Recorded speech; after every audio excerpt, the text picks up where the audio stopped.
Sou Nilma Lacerda, estamos aqui para, num encontro possibilitado pelas tecnologias contemporâneas, falarmos daquilo que nos interessa de uma forma muito direta.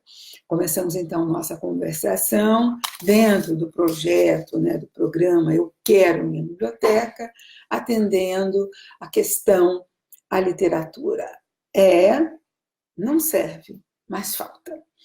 Em primeiro lugar, eu quero falar da alegria da parceria com este projeto admirável, com a persistência admirável da Cristine Fonteles e das pessoas que a apoiam num trabalho de equipe e que procura, por meio desta frase, deste conceito, desta ação, eu quero minha biblioteca, garantir realmente o direito à herança que tem cada um de nós. Dizer eu quero minha biblioteca significa dizer eu quero a minha parte da herança no conhecimento universal, dos bens universais. E eu falo de um lugar de professora, uma professora que esteve em campo, um pouco mais de 50 anos, na sala de aula, indo para a biblioteca escolar nos últimos 10 anos, atuando como formadora de professores e professores de letras vernáculas, numa universidade pública, e que me possibilitava ir a um colégio de aplicação, do Fundamental 1, Fundamental 2, a própria educação infantil na creche da universidade e o ensino médio. Então, por esta circulação nesses espaços, diálogo com professoras, professores, alunos, observação, vivências, ações, deste lugar é que eu falo, e que acabou me levando também a um lugar de pensadora. Depois de tanto trabalhar com partilhar literatura, discutir literatura, viver literatura com meus alunos de escola pública, de faculdade particular também, depois do retorno à universidade pública, eu começo a me dedicar a pensar estas questões. Então, estou falando também como alguém que reflete, que pesquisa, pensa conceitos de leitura, literatura, escrita.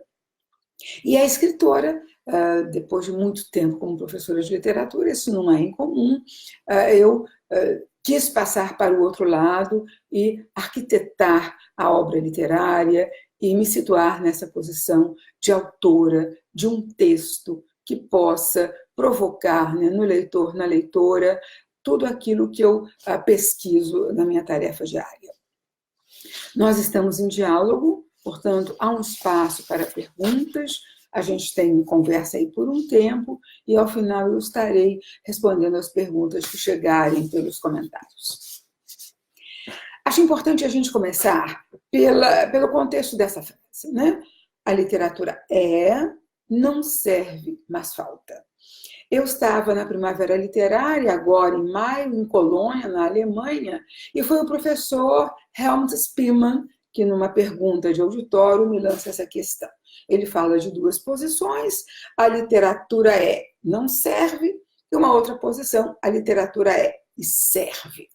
E me pergunta qual é a minha posição em relação a esses conceitos. A literatura não serve para nada, ou não, a literatura serve para ensinar muitas coisas. Como é que eu me posicionava?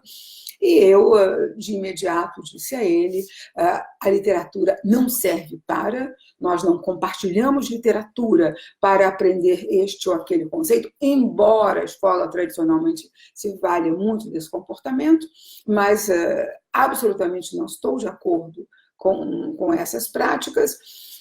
Mas esta literatura, que é, essencialmente, o que ela a gente fala disso daqui a pouco, ela não serve para nada, a não ser para ser ela mesma, mas ela falta. E o que acontece quando falta literatura? O que é a falta da literatura? Eu fui professora de literatura brasileira há longos anos, trabalhei numa faculdade particular, depois vou para universidades públicas, e um belo dia estava dando uma aula muito entusiasmada e dizendo a eles que tudo aquilo que a gente aprendia não servia para nada. Claro que um espanto muito grande. Como você, a gente vem assistir aula, você dá matéria, você pede leituras, você dá prova, você dá trabalho, você aprova, você não aprova, e como é que isto não serve para nada? E dei o tempo daquela respiração para eu dizer exatamente: não serve para nada e não podemos viver sem ela. Fui para um tempo pré-histórico, o tempo em que a civilização humana começa, né, a se estruturar, e vou usar um exemplo de um pote, de uma cerâmica que as pessoas faziam, né, de uma forma utilitária para carregar água, para armazenar azeite, etc. E há um momento em que o pote pronto, não basta o pote funcional. É necessário fazer um desenho, é necessário aplicar uma asa, algum enfeite, algum adorno que efetivamente, vá possibilitar atender a essa necessidade da beleza humana, a essa necessidade de refletir-se, de se ver naquilo que faz e que não apenas é útil, mas pode estar espelhando a minha face mais imaterial, a minha face de anseios, a minha face de sonhos. E, neste momento, há um poder sobre o real. E é um poder que é muito característico da infância, né? Ao colocar a asa lá naquele pote, naquela ânfora, eu estou acrescentando alguma coisa da minha autoria ao mundo, alguma coisa da minha construção ao mundo, alguma coisa que não serve para nada, a não ser me contemplar, a não ser me falar de mim, a não ser me falar de um poder de que, como ser humano, eu suspeito e almejo. Há um poema do Manuel Bandeira, Infância, então, num fragmento: o urubu pousado no muro do quintal fabrica uma trombeta de papel. Comando, o urubu obedece. Fujo aterrado do meu primeiro gesto de magia. O Bandeira está aqui retomando a infância dele, vários fragmentos, vários retalhos da infância dele, e vai falar dessa posição demiurga da criança, do infante, né? Ele dá um comando, há uma coincidência, o urubu voa, opa, eu mandei no urubu, ele voou, ele me atendeu. Essa é uma etapa da infância maravilhosa, estupenda, de um empoderamento, né, da sua própria vontade, da sua própria ação sobre o mundo. E, felizmente, essa parte da infância, esse retalho da infância, acompanha o ser humano, né, pela vida toda. Pela vida toda, nós vamos acreditar que uma ação nossa pode transformar o mundo, pode movimentar o urubu pousado na cerca do quintal, pode impedir uma injustiça, pode possibilitar uma solidariedade, criar um abraço. Nós somos seres do simbólico, né? Nós não somos seres apenas de uma relação direta com as coisas, mas estamos sempre buscando a representação. Vamos nos relacionar com o mundo, com as outras pessoas, por meio de representações. E na representação, eu coloco uma coisa no lugar da outra, para dizer da outra, para lembrar a outra. O destino da humanidade é a perda. Me lembro quando eu ouvi esta frase, né, de uma psicanalista: o destino da humanidade é a perda. Eu tive um choque bastante grande, mas efetivamente assim o é. E por isso precisamos do símbolo, né? Se eu perco o meu amor, eu tenho um coração desenhado. E aquele coração desenhado vai assegurar que o amor continua a existir. Eu perdi o meu amor deste momento, mas o amor continua a existir, voltará para mim, vou reencontrá-lo, alguém tem um amor neste momento. E é essa segurança que permite a confiança no futuro, a continuação do trajeto da humanidade. E é justamente dessa condição, da perda, da impossibilidade de controlarmos o real e o desejo de controlarmos o real, que vai nascer a literatura, né? Então, no seu texto clássico, a aula, o Barthes vai dizer que a literatura é exatamente essa grande trapaça com a língua, essa trapaça salutar, essa esquiva, esse logro magnífico que permite ouvir a língua fora do poder, no esplendor de uma revolução permanente da linguagem, eu a chamo, quanto a mim, literatura. Para mim, esse é um dos conceitos, né, mais profícuos, mais envolventes e mais cabal da própria literatura, que é essa revolução permanente da linguagem, permitindo escapar ao fascismo da língua de que nos fala Barthes, né? A língua obriga a dizer masculino ou feminino, né? A singular ou plural.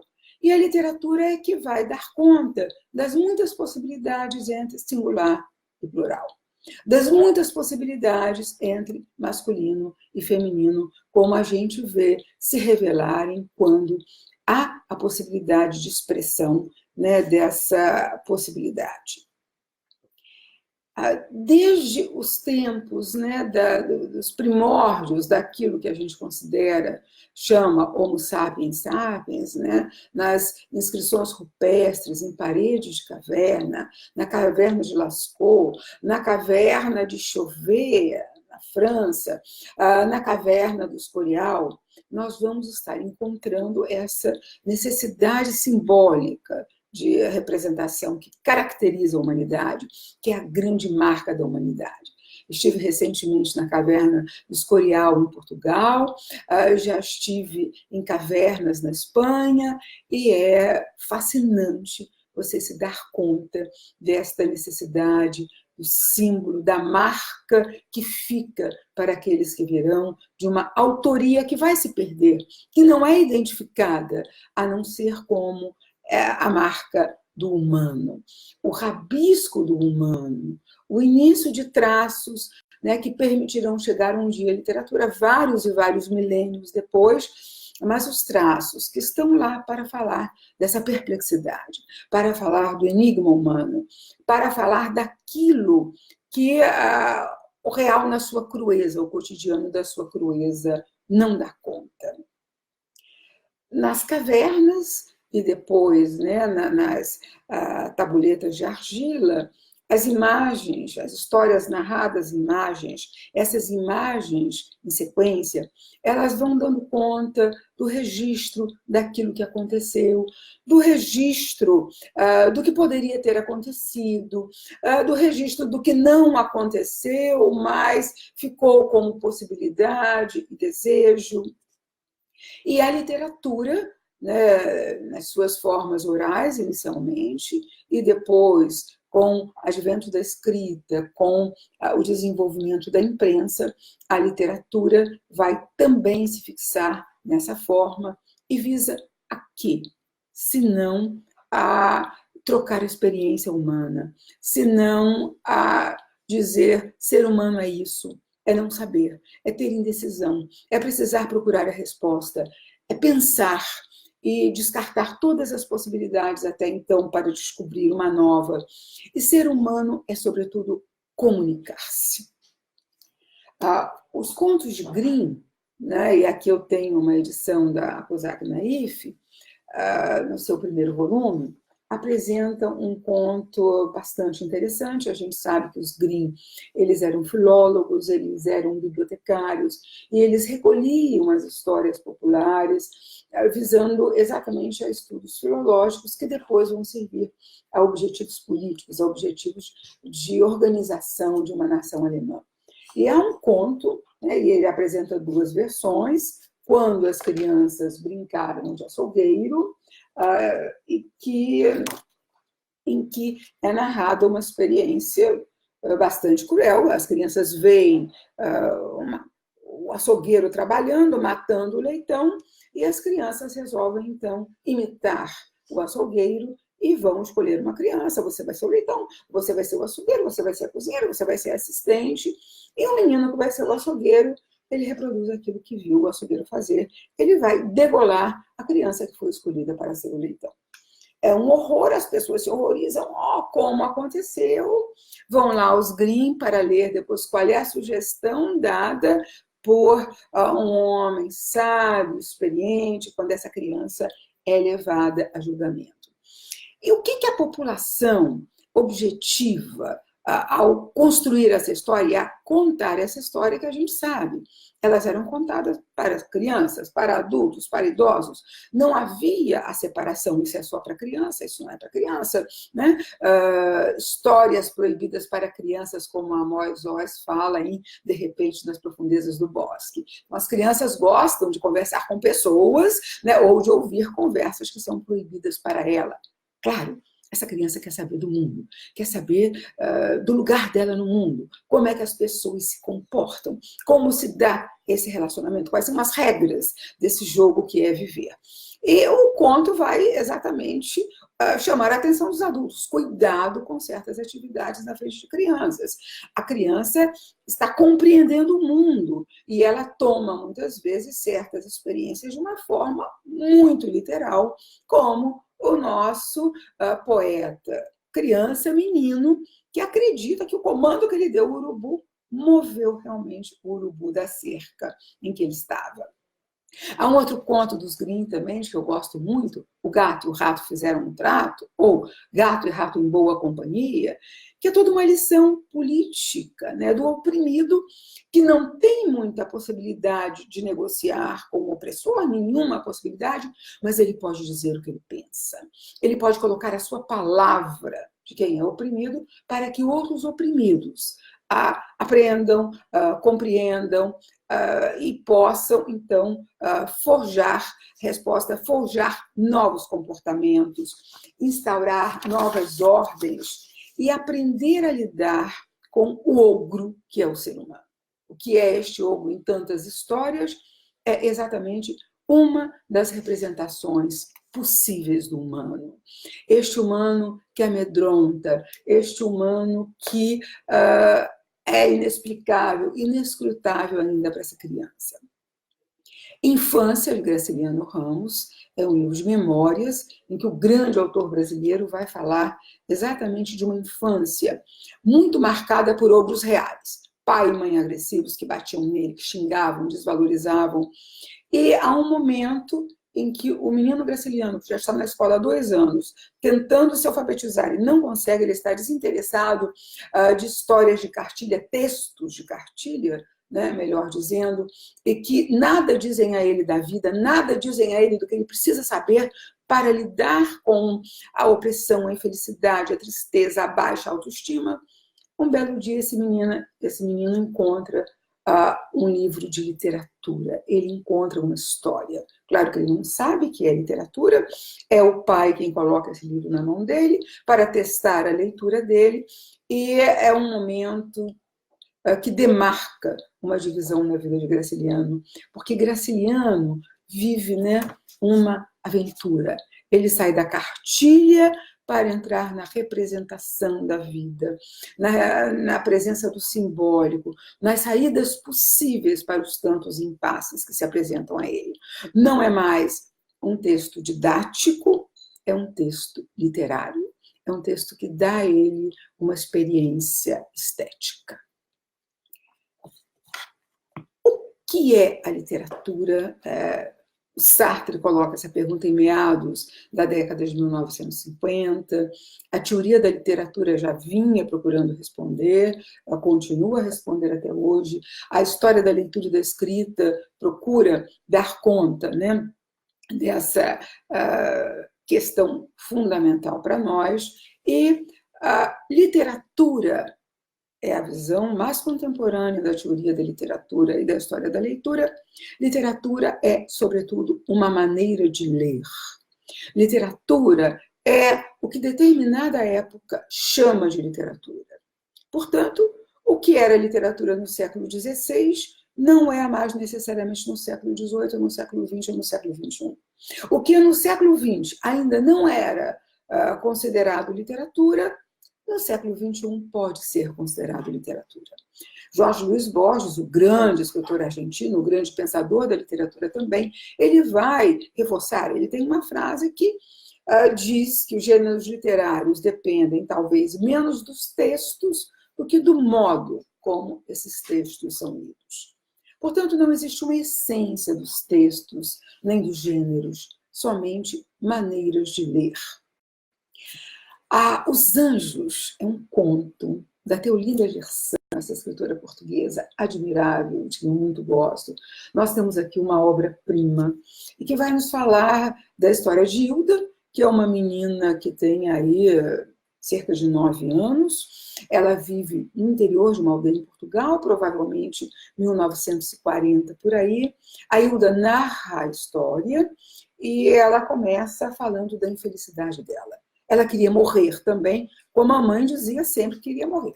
A mãe dizia que iria morrer, a mãe se deprimia, a mãe queria se matar, a mãe queria fugir, e Hilda, inclusive, não ia à escola para ter que cuidar dessa mãe que representava um perigo para si própria. Em determinado momento, vem um avô paterno morar com a família, a mãe reclama muito, mas é esse avô que vai possibilitar a Hilda o acesso a um outro mundo. Um mundo que é narrado, um mundo vivido narrado, e um mundo que está um pequeno almanaque. Um pequeno almanaque é todo o material impresso a que Hilda tem acesso.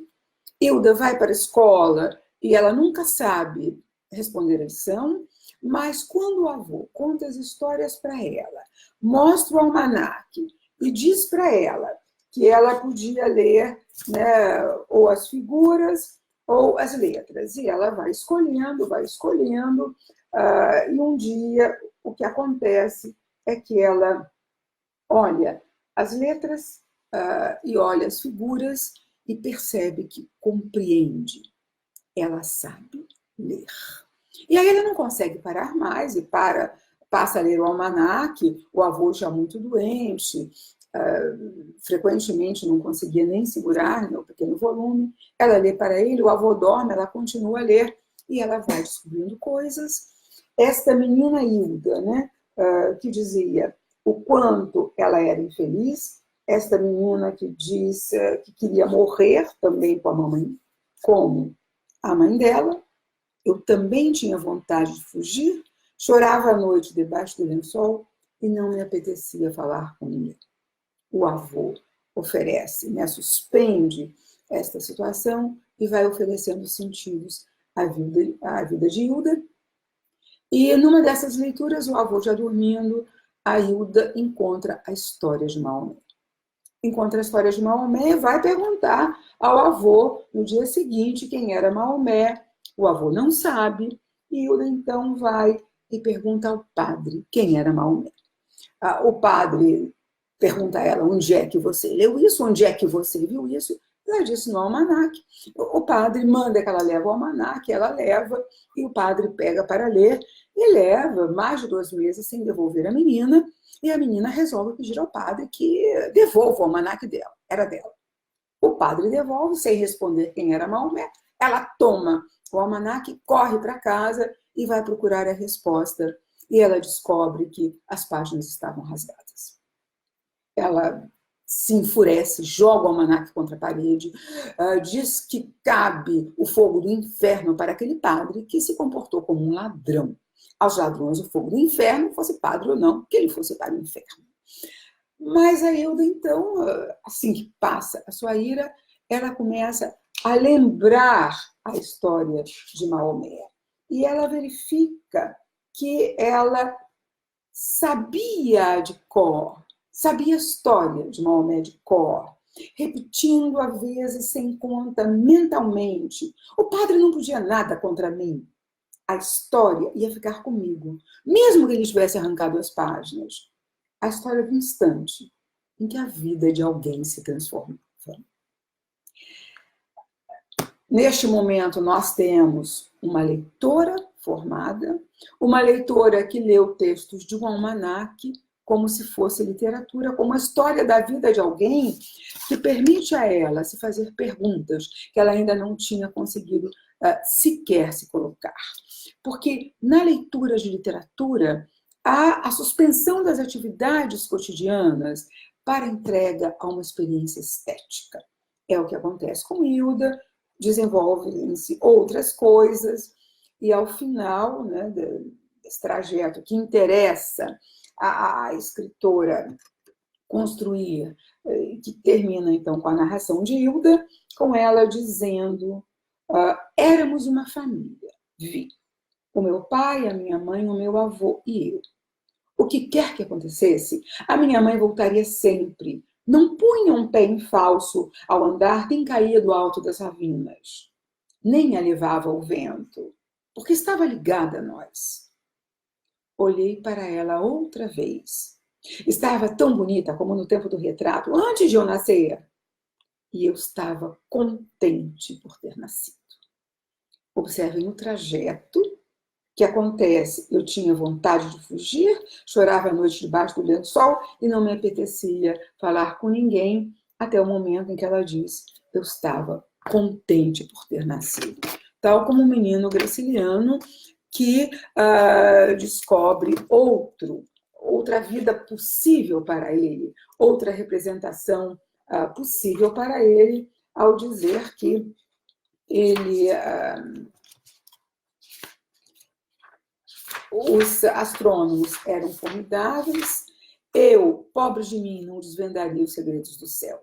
Preso à terra, sensibilizar-me-ia com histórias tristes em que há homens perseguidos, mulheres e crianças abandonadas, escuridão e animais ferozes. Neste momento, a vida do menino se transforma, o menino que não servia para nada, o menino que era uma besta, e que ele descobre um imaginário ativo, um imaginário possível de pôr em funcionamento para levá-lo a ações que modifiquem a própria vida e que o tirem, então, deste lugar, né, tão sem significação. Nós tivemos aqui, observamos, 2 casos do que chamamos de sequestro, né, de bens que pertencem a um personagem. Sequestro da experiência, de saber quem era Maomé, conhecer por outras vozes a história de Maomé, em que momento da história da humanidade Maomé aparece, porque, é claro, a menina tinha muito pouca compreensão, o mundo de Hilda era bastante limitado, e o menino graciliano, que depois a prima que o ajuda, né, a realizar a grande aventura de completar a sua alfabetização, a sua prima Emília o impede de ler O Menino da Mata e Seu Cão Piloto, porque era um livro escrito por um autor protestante, então ele não devia ler esse livro. E um menino que era obediente, gostava da prima, era grato à prima, tem uma vontade enorme, começa a ler o livro, ou ler a contracapa, e não vê nada demais naquela história, mas ele obedece à prima e não lê O Menino da Mata e Seu Cão Piloto. Ricardo Pilha é um grande escritor argentino que pensou questões da leitura, da escrita. Ele tem uma obra que se chama O Laboratório do Escritor, e ele tem um livro que eu gosto muito, 3 propostas para o próximo milênio e 5 dificuldades, em que ele vai falar, inclusive, que o professor de língua vernácula ele é um grande possibilitador, né, da luta contra a ficção da verdade única, contra as mentiras, sobretudo de Estado, e ele aí está trabalhando claramente com o conceito da ditadura na Argentina, porque as muitas ficções vão permitir esse olhar que é múltiplo para o real e que sabe que a verdade não está nunca numa única voz. Por isso, Ricardo Pilha vai dizer que é preciso combater esses regimes de propriedade e de apropriação que decorrem de relações de força e de uma luta que impõe certos critérios e anula outros. Né? Então, o padre impõe, em Os Anjos da Teolinda Gerson, o padre impõe a verdade católica e procura eliminar as outras perspectivas religiosas.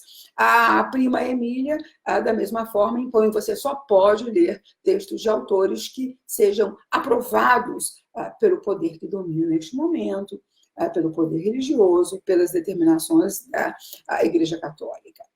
Eu quero minha biblioteca, faz eco aí a voz do Pilha, né? Dialoga diretamente. Precisamos de muitos livros, muitas vozes, muitas versões, muitas hipóteses, muitas possibilidades, exatamente para podermos construir as nossas próprias respostas.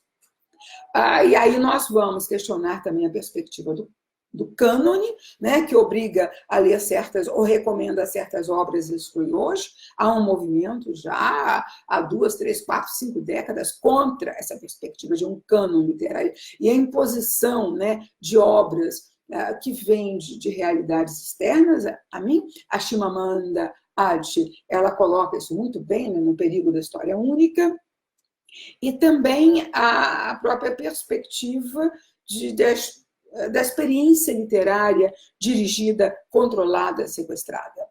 A leitura literária, ela é a experiência talvez mais completa, né, de uma leitura de texto, porque ela vai demandar condições muito específicas de tempo, de reflexão, de construção de significados, de mobilizações de um sujeito que vai precisar buscar os seus próprios significados para aquela palavra que está no cotidiano, está naquele texto e numa série de outros também, mas que, como em A Flor e a Náusea, né, temos que escolher que sentidos devem estar ali na palavra flor, né, do famoso poema de Drummond.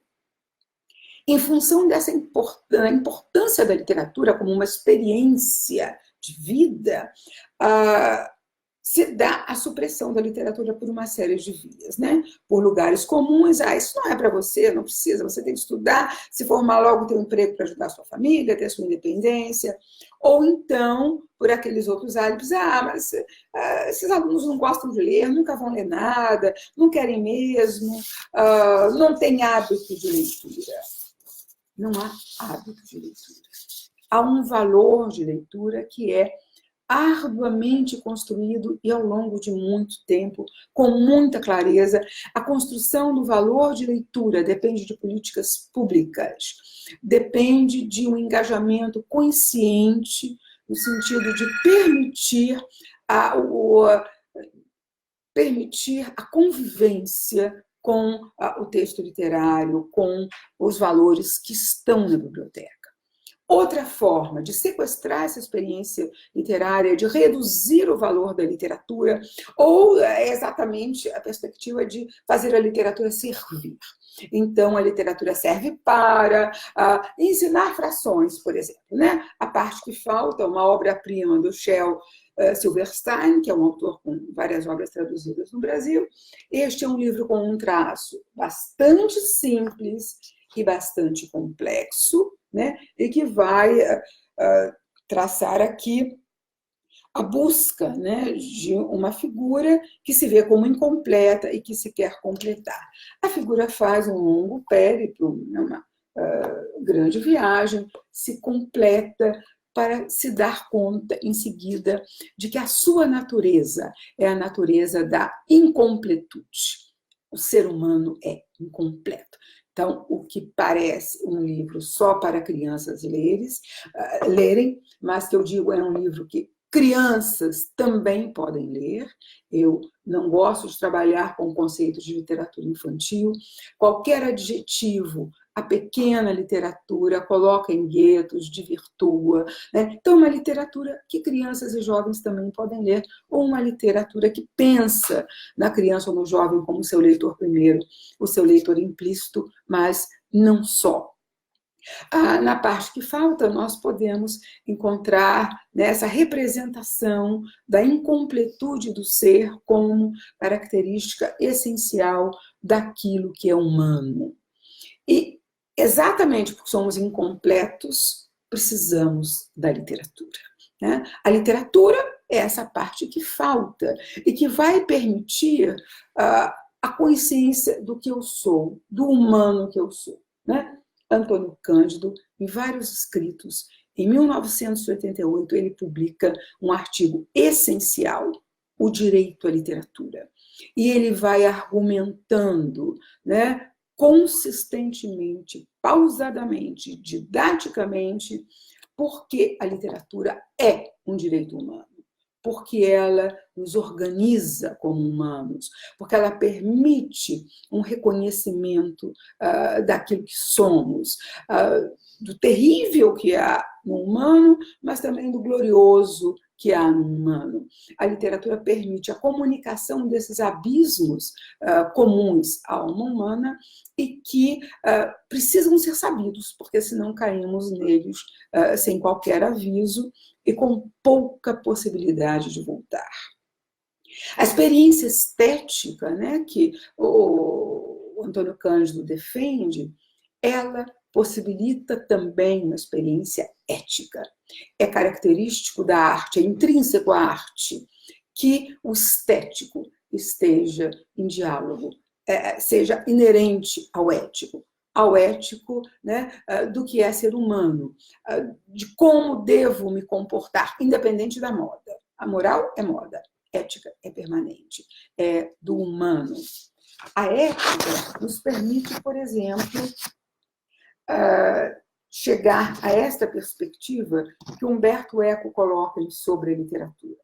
Humberto Eco diz: aqueles desgraçados que, reunidos em bandos sem objetivos, matam, jogando pedras dos viadutos ou atirando fogo a uma menina, sejam eles quem forem, afinal, eles restam excluídos do universo do livro e dos lugares onde, através da educação e da discussão, poderiam chegar até eles os ecos de um mundo de valores que chega de e remete a livros. A literatura, portanto, não salva nada nem ninguém. Né? Não serve para nada, mas ela é pilar do imaginário. A literatura se dá sempre, as narrativas vêm em repetição, em cadeia, causam um entranhamento, possibilitam a permanência. E nesse movimento, esse movimento é possível, esse entranhamento, essa permanência pelo deslocamento que causa. Deslocamento que vem de um estranhamento. Elefante, do Bartolomeu Campos de Queiroz, vai trazer o sonho dentro do sonho, uma pessoa que sonha, um narrador que sonha, e um elefante minúsculo vem na mão dele, entra no sonho dele, e é uma troca de sensações, de emoções com este animal que quer crescer, é muito pequeno, mas quer crescer, quer saber o seu tamanho. E este narrador, este sujeito que quer preservar o elefante no seu sonho, mas reconhece que precisa abrir a mão, precisa deixar que o elefante vá em busca da descoberta do seu próprio tamanho. Isto é humano, é a liberdade humana. Né? O maior bem do humano é a liberdade, o próprio arbítrio que é dado na sua face. Como o Sartre, Jean-Paul Sartre, vai dizer em As Palavras, que é a sua autobiografia, A Maneira de Infância, do Graciliano Ramos, o Sartre escreve As Palavras, e ele vai dizer, já escreve isso no final da vida, né? E ele vai dizer que durante muito tempo eu tomei a minha pena por uma espada. Quer dizer, eu fazia literatura servindo a uma causa. Agora, conheço nossa impotência. Não importa. Faço e farei livros. São necessários. Sempre servem, apesar de tudo. A cultura não salva nada nem ninguém. Ela não se justifica, mas é um produto do homem. Ele se projeta, se reconhece nela. Só este espelho crítico lhe oferece a própria imagem. Esta imagem que a gente pode encontrar no Guilherme Augusto Araújo Fernandes, que é um livro que a maior parte do pessoal que trabalha com leitura literária, que faz mediação de leitura, né, deve conhecer. Um livro magnífico, vai contar a história do pequeno Guilherme, que vai encontrar as memórias para a dona Antônia, que muito velhinha perdeu as suas memórias. Nesse encontro do humano, nessa comunicação extrema do humano, num texto que crianças também podem ler, porque esse texto podia, é um conto de 20, 30 linhas, uma lauda. Isso pode estar num volume de contos que adultos também podem ler. Mas esse projeto editorial privilegiou a criança como receptora desse texto. A criança que está buscando esse rosto, né? O que é ser humano. E aí nós podemos terminar com uma citação da Hannah Arendt, da Revolução, em que ela vai falar de um congressista norte-americano do século XVIII, John Adams, e que ele tem uma citação que resume bem: a literatura não serve, mas falta. Ele diz que se Robinson Crusoe, na sua ilha perdida, tivesse toda a biblioteca de Alexandria à sua disposição e a certeza de que não veria um só rosto humano mais, ele não abriria nenhum daqueles volumes.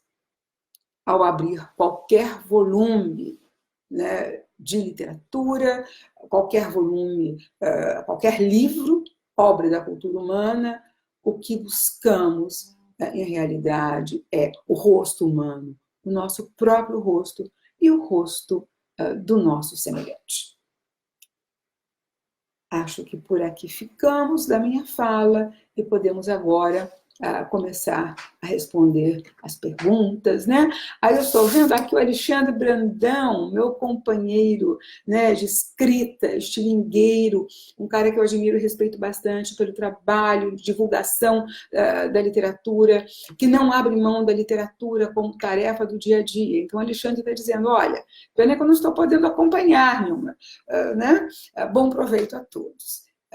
Depois a gente tem um link disponível para quem não pôde assistir agora, acompanhar, né, mais tarde.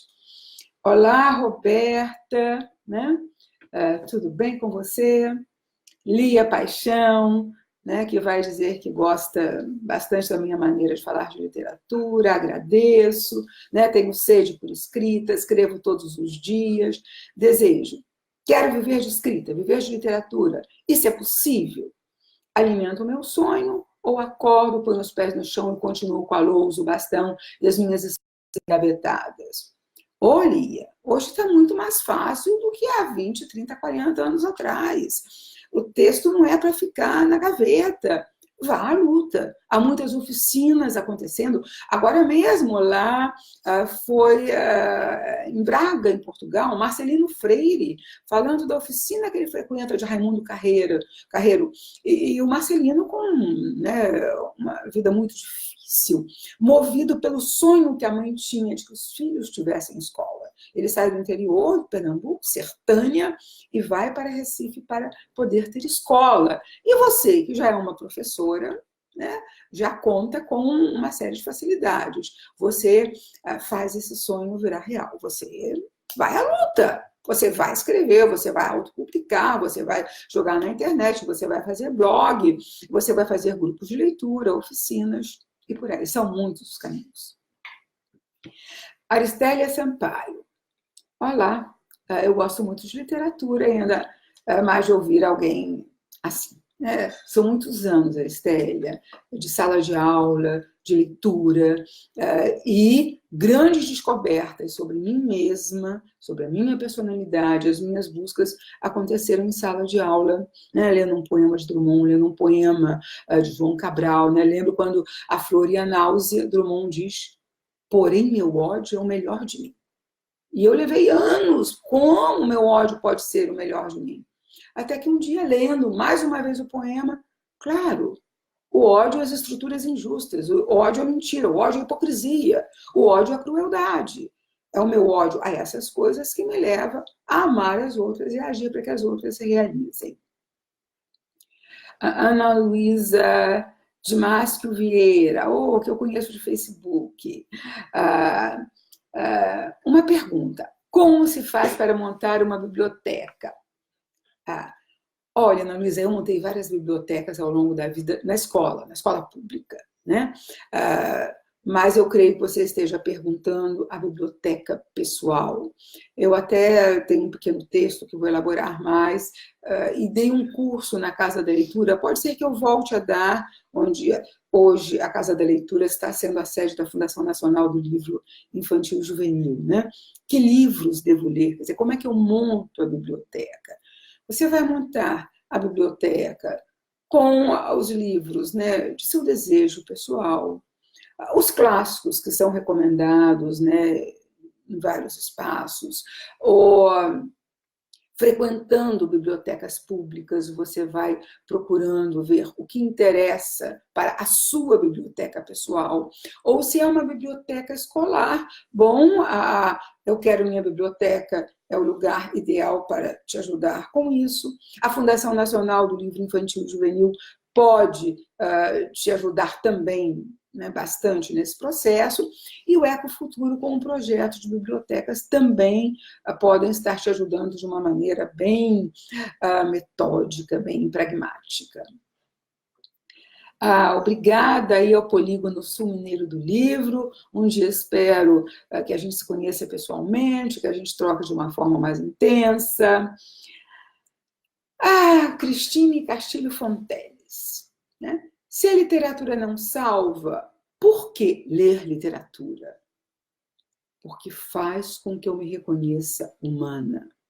Faz com que eu não me desespere e pegue uma arma ou para atentar contra mim ou atentar contra os outros, né?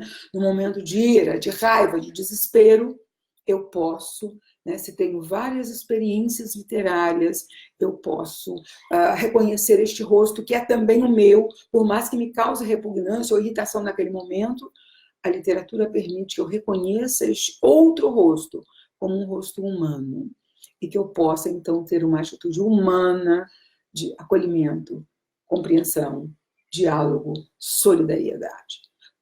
A falta de literatura, Cristine, ela ocasiona barbárie. Há um livro belíssimo chamado Os Inflamáveis, ele não foi traduzido, é de uma francesa, não estou lembrando o nome dela, porque há muito que eu não leio nada dela, eu tenho 4 ou 5 livros dela, e é belíssimo, é uma grande alegoria, parábola, estamos num momento futuro, há um determinado país, uma cidade, uma universidade que está completamente sitiada, os bárbaros estão avançando, devastando, queimando, e há 2 personagens dentro de uma biblioteca, e eles vão queimando, jogando livros no fogo para se aquecer. O inverno é muito rigoroso, eles estão com muito frio, eles vão jogando para se aquecer, mas estão questionando, porque eles são humanistas, e o professor, então, num teste, num desafio final, a moça, ele pega um livro que ele sabe que é muito importante para ela, porque ela está decepcionada com o gênero humano, não há mais nada, nada me movimenta, estamos queimando os livros, de que adianta? E então o professor pega este livro e diz, então vamos queimar este livro agora. Quando o professor faz isso, ela se agarra, puxa e diz, este não, este não. Então é exatamente o momento em que a humanidade dela está ali. O que aquele livro traz para ela? Traz respostas? Nenhum livro traz resposta, já diz o Proust em Sobre a Leitura, né? Um livro traz perguntas. A Hilda, né, ficou com aquela pergunta, quem é Maomé? E ela encontra a resposta. Ela não sabia quem era Maomé, ninguém respondeu, ela só tinha um pedacinho da história dele, e era um pedacinho da história, do momento da vida de alguém em que essa vida se transformava. E isso, então, responde a ela por que viver, quer ser feliz, quer efetivamente realizar, né, a sua existência da melhor forma possível. Há livros que são perigosos, eles devem ser proibidos, Gutierrez. Gutierrez, nenhum livro deve ser proibido. Um livro é sempre a expressão de um pensamento, de uma subjetividade, e está ali para entrar em diálogo. Eu sou sempre pelo diálogo, né? Nunca proibi livros. E quando meus alunos me pediram, por exemplo, há muitos anos, que eu debatesse a questão... Era um filme que foi proibido, passou uma primeira parte e não passou a segunda, era o Calígula, né? E aí eu levei o título francês, né, a peça Calígula, para ler com os meus alunos, na época, no 8º ano, discutir, dialogar, e era interessante porque era um momento candente da história do Brasil, em que prescrevia o crime cometido contra uma menina, Ana Lídia, de 7 anos, que foi barbaramente morta por figuras que estavam no centro do poder em Brasília. E esse crime prescreveu sem que fosse, quer dizer, sabia-se, dizia-se, mas os culpados nunca responderam por este crime. Então, eu levo Calígula e vou discutir com meus alunos de escola pública, moradores de comunidades e que gostam de literatura, se interessam, só precisam de que alguém mostre, né, o que é esta experiência. Maria das Graças, grata pelo teu abraço, também te abraço, saudosa. Ágata Camila, eu sou apaixonada por Bárbara debaixo da chuva, pena de ganso. Obrigada, Ágata. Eu também gosto muito dessas personagens, né? Por que não adjetivar a literatura infantil, juvenil? Fale mais sobre. Li há pouco uma entrevista de Marina Colasanti, dada há um ano, quando ela fez 80 anos, em que Marina vai colocar esses adjetivos, né, literatura infantil. Também Maria Tereza Andrueto, prêmio Anderson, vai dizer que isso cria guetos. E, sobretudo, no caso da literatura infantil ou juvenil, desvaloriza e permite que serve para ensinar a escrever, ensinar significado sinônimo, né? E não, a literatura é uma experiência humana. E não há como delimitar as idades para as experiências, nós sabemos disso. A literatura feminina também, se você fica com esse adjetivo, o que ela tem de diferente das outras literaturas, né, produzidas por outros gêneros? Então, qualquer adjetivo aplicado à arte é sempre um adjetivo que restringe, desqualifica, limita, né? Por que a lei da biblioteca escolar é importante? Pergunta a Maíra Lacerda, aproveitando esse espaço da campanha Eu Quero Minha Biblioteca. Porque o Brasil é um país muito desigual, o Brasil é um país muito injusto. No final de Cartas do São Francisco, eu vou dizer, porque para um país construído na desigualdade social e nas mentiras políticas, o bom livro para criança e jovem não tenho dúvida, um projeto de nação. Mas é claro que para esse jovem chegar ao livro, o livro chegar até ele, a biblioteca na escola dele, e eu que trabalhei 10 anos, os últimos 10 anos, né, numa biblioteca escolar, atuando, mexendo nos livros, lendo, levando escritores, discutindo, eu atesto que é vital a democracia, a cidadania. A Cristine Castilho pergunta de novo como compor e não sobrepor a cultura digital, midiática, né, o imediatismo, sobre a experiência estética que só a literatura proporciona, seja por livros digitais, seja por livros impressos, que demanda outro tempo de contemplação e interação. Ítalo Calvino vai dizer que há experiências que só a literatura pode nos dar. A primeira dela é o tempo. O tempo do digital é 1 ou 2, 1 ou 2, sim ou não, rápido, rápido, rápido. Muda a imagem, entra outra. O tempo da leitura é o olhar do leitor sobre a página. Esse olhar que divaga, que escolhe, que para, que busca uma palavra, que volta. Eu estou lendo 2 romances do Amos Joyce, Nas Profundezas do Bosque, de repente, Nas Profundezas do Bosque, que é mais uma novela, um conto estendido, e Não Digas Noite.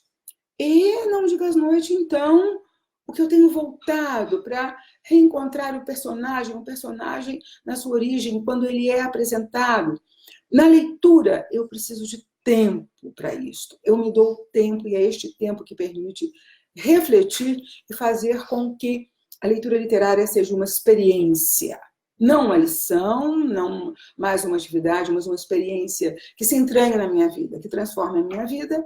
Graciela Montes, uma grande escritora e pensadora argentina, vai falar exatamente dessa necessidade de a literatura ser vivida como experiência e não como uma atividade escolar.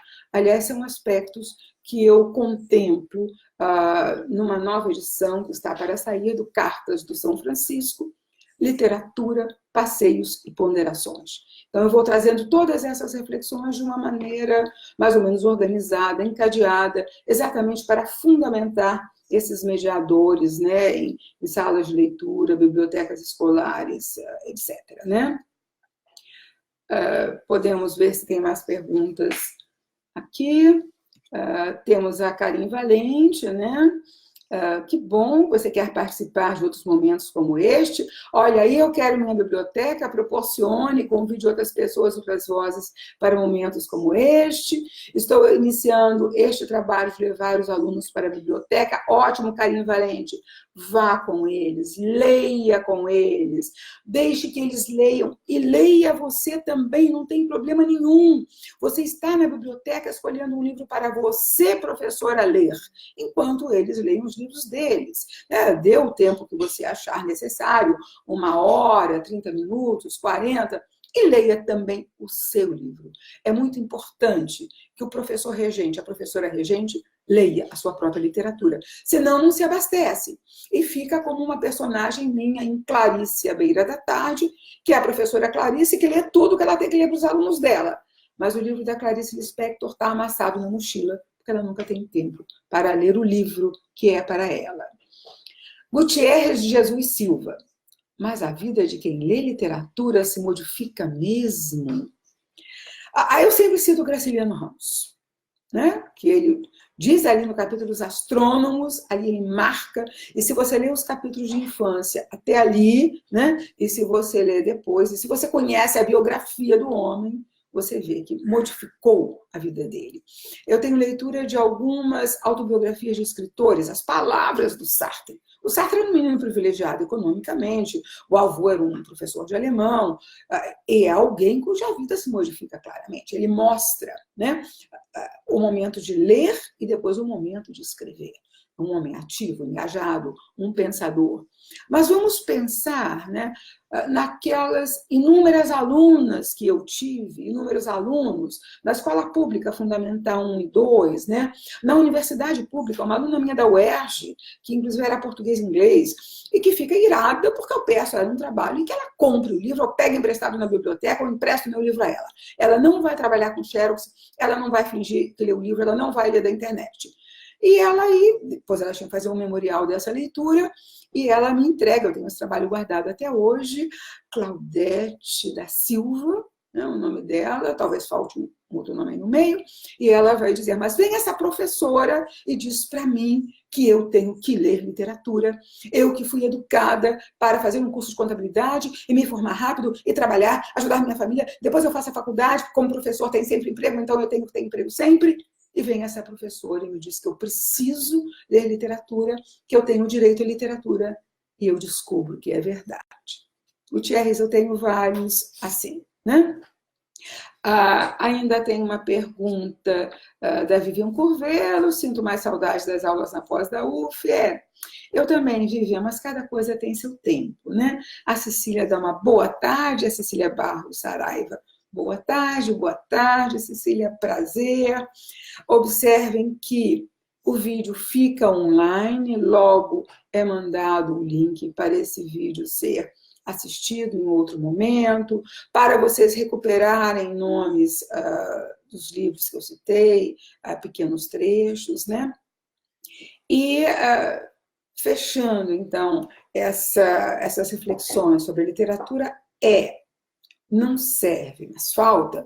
E essa pergunta foi assim muito bonita, porque o professor fala e pergunta, mas qual é a sua posição? E enquanto eu procurava, veio, mas falta.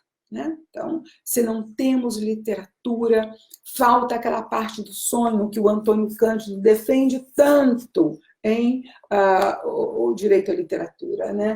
Eu sempre estou marcada aqui no capítulo, porque levei este livro para a sala inúmeras vezes e refletimos muito. O Antônio Cândido nos dá um conceito muito amplo de literatura e ele vai dizer que a literatura permite viver o sonho que é inerente à civilização. O sonho é inerente ao ser humano, é parte da saúde psíquica. Ainda esta noite eu tive 2 sonhos, um perturbador, pesadelo, acordei suando, né? Foi difícil dormir, e tive um outro que foi uma delícia, um sonho que era leveza pura, e de repente, nas profundezas do bosque, do Amós Oz, há um personagem, o Nimi, que ele só sonha para poder contar os sonhos que tem. Não importa que seja alvo de zombarias, ele precisa contar os sonhos que tem, e ele precisa sonhar para contar para sonhar. Prazer, a minha gratidão por vocês terem ouvido, partilhado um tempo aí com um pouco das ideias de reflexões, e até uma próxima vez por aí, por este Brasil tão grande, tão necessitado de reflexões e ações solidárias, ações estéticas, ações éticas. Boa tarde. Obrigada, a Carla Sinara, ainda Soares Rodrigues. Ela queria ouvir te dizer os cumprimentos, né? Não sei se ela fez um comentário anterior, a Regiane Pinheiro também faz um comentário. Desculpe, Carla, ele passou assim, debaixo do Ágata Camila. Sou bibliotecária e quero manter a minha atividade, com a sua paixão. Não desisto dos jovens. E não desistir do jovem, da criança, é não desistir da gente, né? Do jovem que somos. Eu me acho bastante jovem, tenho às vezes umas atitudes de garota, de menina correndo livre, né? Buscando aí meu comando para o urubu. Saudades de você também, Morgana Paiva. A gente continua aqui. Pode nos visitar ao vivo sempre que puder e quiser. Luciana Queiroz, prazer. Obrigada, Lia. E creio que agora, efetivamente, a gente encerra. Boa tarde e um ramo de boas coisas. A lucidez brotando na janela.